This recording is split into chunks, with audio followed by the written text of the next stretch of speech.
गुरुस्वामिनः जय पारकरुणासिन्धुं ज्ञानदं शान्तरूपिणं श्रीचन्द्रशेखरगुरुं प्रणमामि मुदान्वहं गुरुचरणारविन्दाभ्यां नमः. எல்லாருக்கும் நமஸ்காரங்கள். இது ஒரு விஷயத்தை பகிர்ந்துக்க போகிறோம், எல்லாத்தையும் பேச போகிறோம். எங்களுடைய அபிப்பிராயம், ஒரு சில பேர் எங்கிட்ட வந்து இதை சொன்னால் நீங்கள் சொல்லணும், அதை இந்த பதிவை போட்டால் தேவலாம் அப்படின்னா இதெல்லாம் எனக்கு வேண்டாம் அப்படின்னு இருந்தாலும் நம்ம சொல்ல வேண்டிய இடத்துல நீங்கள்லாம் இருக்கேள் சொல்லணும். கேட்கறது கேட்காதது அவாவா சௌகரியம். தர்மங்களே அப்படி தான். நிறைய விஷயங்கள் நம்ம சொல்கிறோம். யாரும் திருத்துறதுக்காக பிறக்கலை. மகாபரிவாளோ ரமண பகவானோ இத்தனை பேர் சேஷாதிரி சுவாமிகள் அப்படி பார்த்தா பெரிய பெரிய மகான்கள்லாம் ராமகிருஷ்ண பரமஹம்சர்லேருந்து ஆரம்பித்து நாம் எத்தனை பேரோ பார்த்துருக்கோம். அவளுடைய அருளுரை, அவளுடைய தர்மங்கள், நம்மளுடைய சனாதன தர்மம் அதை பற்றி சொல்கிறா. எத்தனையோ பேர் கேட்டு அதுபடி இருக்கா. கேட்காதவளை பற்றி அவளும் கவலைப்படுறதில்லை. அந்த மாதிரி சில விஷயங்கள் நீங்கள் சொல்கிற இடத்துல இருக்கேன்னு சொல்லணும்னு சொன்னதுனால இதை ஆரம்பித்து சொல்கிறோம்.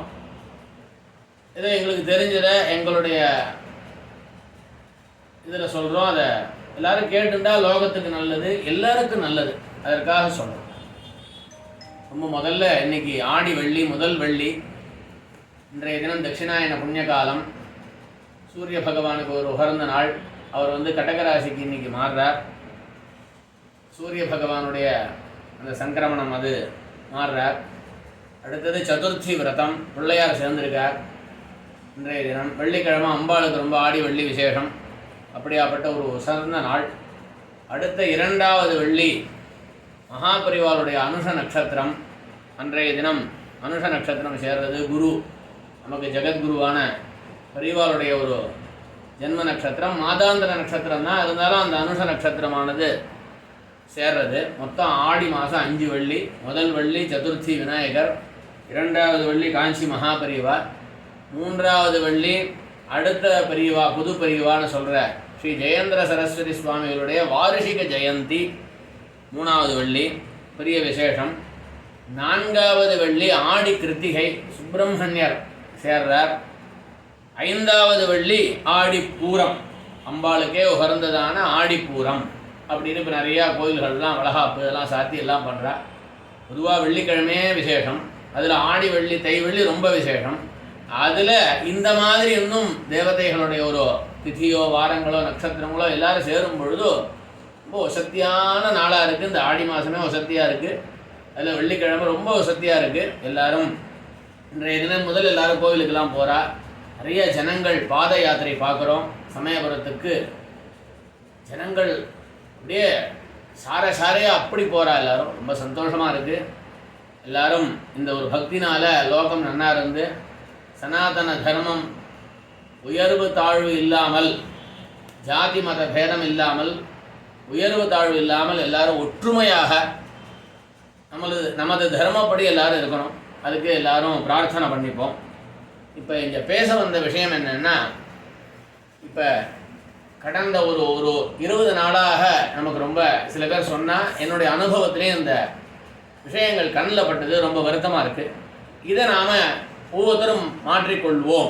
என்னை சேர்த்து தான் சொல்கிறேன். அதனால் இதை ஒரு பகிர்ந்துப்போம் அப்படிங்கிறது அந்த கிளிப்பு போடுறோம். என்னன்னா, பொதுவாக ஒரு கோவிலில் தீபம் ஏற்றுறதுன்னு வச்சுருக்கோம். அகல் விளக்கு ஏற்றுறோம், ஒரு தீபங்கள் போடுறோம். அது ஒவ்வொருத்தரும் ஒவ்வொரு கிழமைகளில் போடுறா, ஒவ்வொரு தேவதையிட்ட போடுறதுன்னு வச்சுருக்கோம். இந்த தீபம் ஏற்றுறதை பற்றி ஒரு சின்னதாக முதல்ல நாம் தெரிஞ்சுப்போம். முதல்ல தீபம் ஏற்ற வேண்டியது ஒரு அகல் விளக்கு, நல்ல பஞ்சு திரி, ஏதோ நூல் திரி ஏதோ வச்சுன்னு இருக்கோம். அதில் முதல்ல ஏற்ற வேண்டியது சுத்தமான நெய். அது நல்லா தெரிஞ்சுக்கணும். அதில் ஏற்றுறது ரொம்ப விசேஷம். சொல்லும் பொழுதே சொல்கிறோம் சுத்தமான நெய். ஏன்னா சில நெய்யில் வந்து ஒட்டியிருக்கு, இது சாப்பாட்டு உகர்ந்ததல்ல, உணவுக்கு உகர்ந்ததல்ல அப்படின்னு போட்டிருக்கான். இங்கிலீஷில் ஏதோ ஒன்று போட்டிருக்கான், இது நாட் ஃபுட்டு, சாப்பிடக்கூடாது அப்படின்னு. அந்த நெய்யை தீபத்துக்கு ஏற்றுறதுங்கிறது மகா பாபத்தை தரும். அந்த நெய்யை ஹோமத்திற்கு தருவது அந்த ஹோம பலன் இல்லாமல் கண்டிப்பாக பாபத்தை ஏற்படுத்தும். இதை தெரிஞ்சுக்கணும். நிறைய பேர் நினைச்சுட்டு இருக்கா இது கடைகளில் போனால் அவர்களுக்கும் அந்த கடையோட வியாபாரமா என்னன்னு தெரில. ஒரு நெய் 1 கிலோ வேணும்னு ஒருத்தர் போய் கேட்டால் ஹோமம் வளர்க்கவா சாப்பிடவா அப்படின்னு கேட்குறாங்க. கேட்டால் உடனே ஹோமத்துக்கு அப்படின்னா கிலோ 400 ரூபா இல்லை 500 ரூபா, சாப்பாட்டு இருக்குன்னா கிலோ 1000 ரூபா. அதில் விதவிதமாக இருக்குது பணம். அப்போ சாப்பாட்டிற்கு உகர்ந்ததில்லைங்கிற நெய்யை ஹோமம் பண்ணினா எவ்வளோ தப்பானது அதை தெரிஞ்சுக்கணும். நெய்னால் எந்த அளவு நாம் ஹோமங்கள் பண்ணுறோமோ அந்த அளவுக்கு நமக்கு ஆயுஸ் அபிவிருத்தி ஆகும். அப்போ நல்ல நெய்னால் நாம் ஹோமம் பண்ணும் பொழுது அந்த தேவதை திருப்தி அடைந்து நாம் தேவதைக்கு ஆகாரம் கொடுக்குறோம். இப்போ நம்ம என்ன சாப்பிட்றோமோ அதை தான் கடவுளுக்கு கொடுக்க வேண்டும். அப்படிங்கிற பொழுது நம்ம வேறு நெய்யை கொடுத்தோன்னு சொன்னால் வேறு நெய்யில் தீபம் ஏற்றுறது கடவுளுக்கு அர்ப்பணம். அதை நல்ல நெய்யில் பண்ணினா நமக்கு நல்லது ஏற்படும். ஆனால் தீபத்திற்குன்னு ஒரு எண்ணெய் இருக்குது, தீபத்துக்குன்னு ஒரு நெய் இருக்குன்னா அது நல்லா தெரிஞ்சுக்கணும். சுவாமி கேட்க மாட்டார், ஏன் இப்படி பண்ணுறேன்னு கேட்க மாட்டாருங்கிறதுனால இது பண்ணுறோம். ஆனால் அது சரியில்லை. சுவாமி ஏன் கேட்க மாட்டாரா? அவர் தான் கொடுத்துருக்காரு நமக்கு எல்லாமே. அதனால் அவருக்கு தெரியும், நம்மளோட லிஸ்ட்டில் வச்சுருப்பாரு. அது ரொம்ப தவறானது. அதற்கான நமக்கு ஒரு கூலியானது எப்படியும் கிடைக்கும். இல்லைன்னா ஒரு பரிகாரம் சொன்னால் அதை ஏற்றிகிட்டே இருப்போம், ஆனால் நடக்காது. என்ன காரணம்னா இந்த மாதிரி சுத்தமானது பண்ணாட்டா இப்படி தான் ஆகும். இன்னும் சொல்ல போனால் வெண்ணெய் வாங்கி உருக்கி அந்த நெய்யை தான் நம்ம ஏற்றணும். கடையில் கூட சாப்பாட்டு நெய் வாங்கி ஏற்றுறதுங்கிறது உத்தமமானு தெரியல. அதுலேயும் எவ்வளோ கலப்படம் இருக்குதுன்னு சொல்கிறாங்க. அதை அப்போ நாம் தெரிஞ்சுக்கணும்.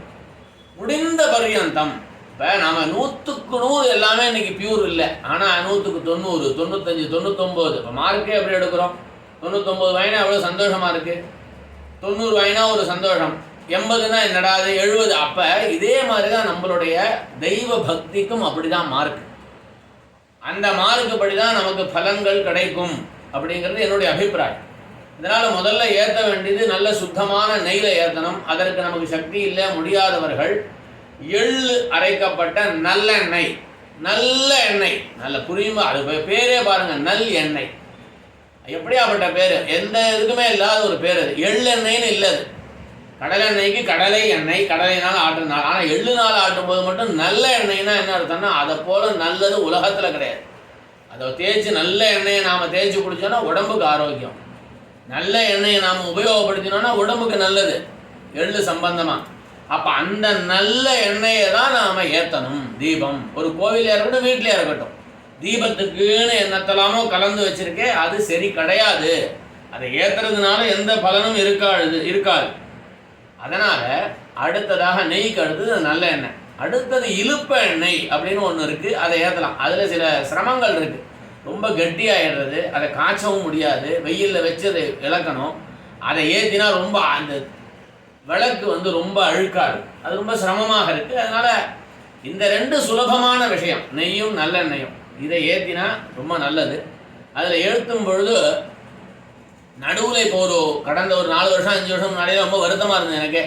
திடீரென்று கோவிலில் அணையா விளக்குன்னு சொல்லி ஒரு பெரிய பொட்டி, எவர் சில்வரில் பெரிய பொட்டி, அதில் பிரம்மாண்ட விளக்கு, அதுலேருந்து ஒரு டியூப் அடியில் வழியாக அதிகமான எண்ணெயோ நெய்யோ அதில் கொட்டுறது. அது மாதிரி யாரும் அகல் விளக்கே ஏற்றக்கூடாதுன்னு ஒரு பெரிய ரூல் போட்டு ரொம்ப அது சிரமமாக இருந்தது. என்ன காரணம்னா இந்த அகல் விளக்கு தயார் பண்ணுபவர்கள், திரி தயார் பண்ணுபவர்கள் எல்லாருக்கும் அதில் நஷ்டம். ஒரு ஏழை பாழை ஒரு அகல் விளக்கு வைக்கிறாங்க, அவங்களுக்கெல்லாம் நஷ்டம். ஒரு பெரிய பொட்டியை வாங்கி வச்சு அதில் தான் ஊற்றணுன்னா அதில் ஒருத்தன் நெய் ஊற்றுறா, ஒருத்தர் எண்ணெயை ஊற்றுறா, ஒருத்தர் கடலெண்ணெயை ஊற்றுறான், ஒருத்தன் தேங்காய் எண்ணெயை ஊற்றுறான், ஒருத்தன் தீப எண்ணெயை ஊற்றுறான். அப்போ எப்படி இருக்கும் அந்த இது? நமக்கு இத்தனை ஐட்டத்தை சாப்பாட்டில் எல்லாத்தையும் போட்டு நான் சாப்பிட முடியுமா? விளக்கெண்ணெய், வேப்பெண்ணெய், இல்லை ஒரு குழம்பு, ரசம், மோர் குழம்பு, மோர், கறி, கூட்டு எல்லாத்தையும் மொத்தமாக ஒரு சாப்பாட்டில் சாப்பிட முடியுமா? நமக்கு அருவருப்பாக இருக்கும். எல்லாமே ஆகாரம் தான், ஆனால் அதாவது அந்த டேஸ்ட்டில் சாப்பிட்டா தான் நல்லாயிருக்கும். எல்லாத்தையும் ஒரே ஐடியா போட்டுக்க முடியாது. அது மாதிரி அந்த தீபம் வந்தபோது ரொம்ப வருத்தமாக இருந்தது. அதெல்லாம் நம்ம அதோ கவர்மெண்ட் ஒன்று சொல்கிறது, யாரோ ஏதோ பண்ணுறாங்க, நம்ம திருத்த முடியாதுன்னு விட்டாச்சு. இப்போ கொஞ்ச நாளாக அது திருப்பி அதுவே ஒதுங்கி போயிடுது. எல்லா கோவிலையும் அது வீணாக கிடக்கு ஒரு மூலையில். சந்தோஷம். இப்போ அடுத்ததாக வருவோம். அப்போ நாம் தீபம் ஏற்றணும். இப்போ தீபம் ஏற்றணும்னா, ஒரு பிள்ளையாருக்கு ஏற்றணும்னா எல்லோரும் தெரிஞ்சுக்கணும். ஒரு முருகருக்கு ஏற்றணும் தீபம், கிருத்திகை, பிள்ளையாருக்கு ஏற்றணும் அப்படின்னா ஒரு ஆலயங்களில் முதல்ல வச்சுப்போம். வீட்டில் எல்லோரும் கரெக்டாக ஒரே இடத்துல தான் ஏற்றுறோம். ஏன்னா அது வீடு வேணும், நம்ம வீடு சுத்தமாக இருக்கணும். அதனால் சுவாமிக்கிட்ட அழுக்காகாமல் கருப்பாகாமல் மேலே அதுக்கெல்லாம் ஸ்டிக்கர்லாம் ஒட்டி நம்ம கரெக்டாக ஏற்றுவோம். ஏன்னா நம்ம வீடு அது.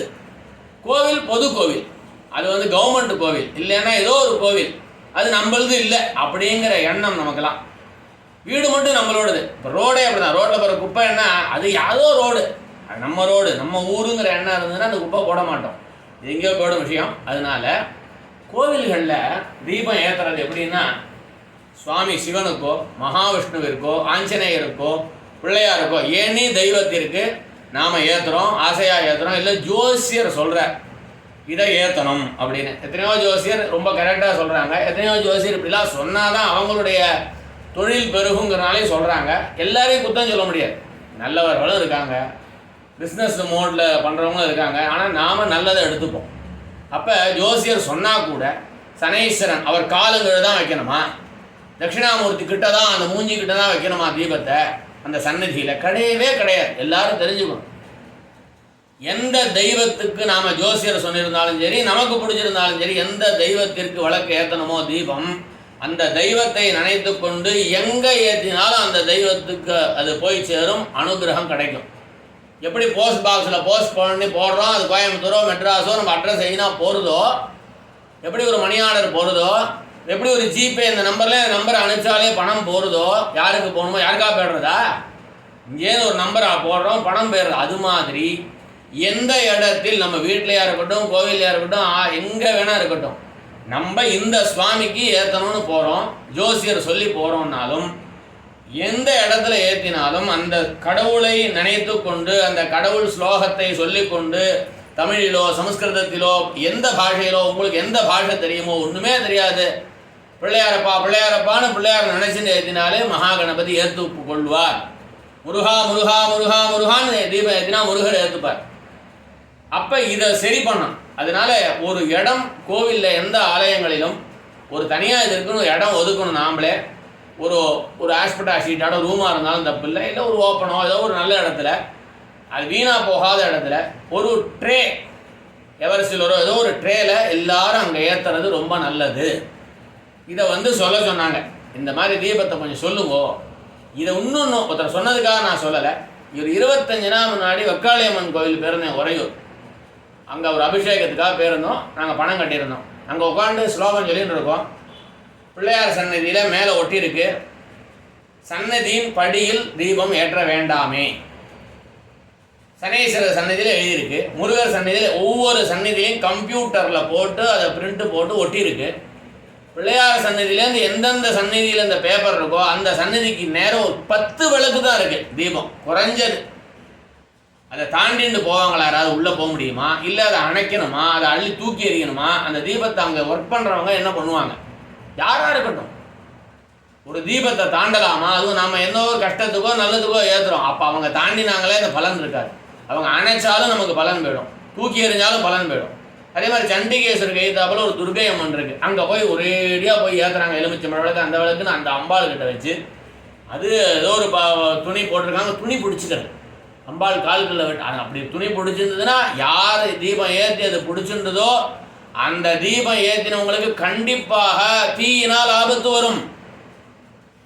அதே ஒரு சனீஸ்வரன் காலுங்கீழ போய் தீபத்தை வச்சா, ஒரு நவகிரகத்தில் இருக்கிற குரு சந்நிதியில் காலுங்கீழ போய் தீபத்தை வச்சா அந்த சுவாமிக்கு அது சுட்டுது. அந்த சிலைன்னு நினைக்காதீங்க, கடவுள் நினைக்கிறதா தீபம் ஏற்றுறோம். அது கல்லுன்னு நினச்சிட்டோம்னா அவசியமே இல்லை. கல்லுக்கு சுடுமா அப்படிங்கிற ஆரோக்கியக்கு இது வர வேண்டாம். ஏன்னா இது அடுத்து கமெண்ட்ஸில் யார் வேணால் போடலாம்.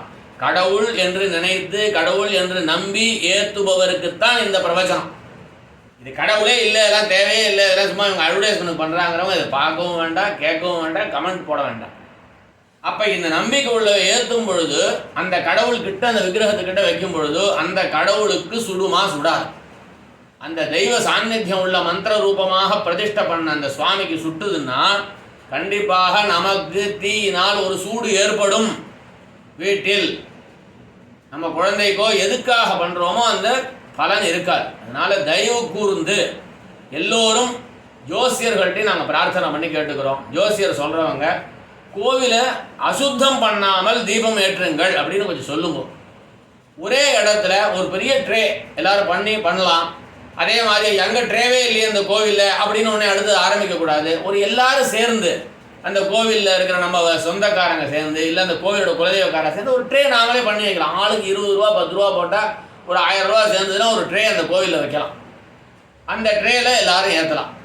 எந்த சுவாமியோ அந்த ட்ரேயில் ஏற்றுறதுன்னு வச்சுருந்தா கோவிலும் அசுத்தமாகாது. நம்மளுடைய அந்த யாரும் அந்த விளக்கை தூக்கி எறிய மாட்டா. கடைசி பரிந்து அந்த தீபமானது எரியும். கண்டிப்பாக நாம் என்ன எண்ணத்திற்காக என்ன ஆசைக்காக என்ன பலனுக்காக அந்த விளக்கை ஏற்றுறோமோ கண்டிப்பாக அந்த பலன் கிடைக்கும்னு நம்பலாம்.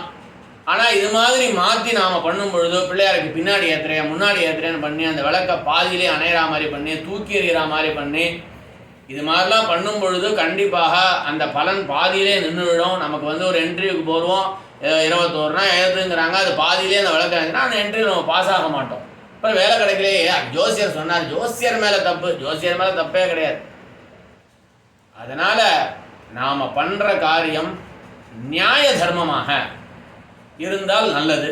அதனால் எவ்வளோ முடியுமோ அதே ஒரு கோவிலில் ஒரு ஐயப்பன் கோவிலில் சொல்கிறத எல்லாரும் கேட்குறாங்க. அங்கே யாரும் ஒரு தப்பு பண்ணுறதில்ல, அந்த கோவில் மட்டும் கரெக்டாக இருக்குது. ஏன் மற்ற கோவில் அதை ஃபாலோ பண்ணக்கூடாது? எழுதினா கூட சொன்னதை கேட்க மாட்டோங்கிற எண்ணம் நமக்கெல்லாம் வந்துருத்து. அதனால் வரக்கூடாது. அதற்கு இன்னொருத்தர கோளாறு சொல்கிறது வேண்டாம். நாம் மாறுவோம், ஒன்று நம்ம மாறுவோம். நாம் மாறினா எல்லாம் மாறும். அடுத்தவரோட கோளாறு சொல்ல வேண்டாங்கிறது அபிப்பிராயம். நான் சொல்கிறதே தப்பு தான் இப்போ, ஆனால் என்னோடய அபிப்பிராயத்தை சொல்கிறேன். நாங்கள் அப்படி எந்த கோயிலும் இப்படிலாம் ஏற்றுறதில்ல. கோவிலில் போய் எண்ணெயை வாங்கி கொடுத்து அந்த சுவாமி சன்னதியில் அந்த வழக்கு தொங்கும், அங்கே ஏற்றினாலும் தப்பு இல்லை.